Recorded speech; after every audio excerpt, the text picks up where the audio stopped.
17 મે એટલે વિશ્વ ટેલિકોમ્યુનિકેશન દિવસ.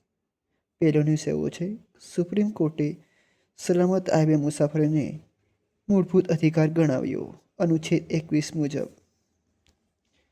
બીજો ન્યૂઝ એવો છે, વડાપ્રધાન નરેન્દ્ર મોદીને સ્વીડનના સર્વોચ્ચ સન્માન royal order of the polar star એનાયત કરવામાં આવ્યો. ત્યાર પછીનો ન્યૂઝ એવો છે, સુપ્રીમ કોર્ટમાં 4 નવા જજોની નિમણૂકને રાષ્ટ્રપતિની મંજૂરી. સુપ્રીમ કોર્ટમાં હવે કુલ ન્યાયાધીશોની સંખ્યા વધીને 38 થશે.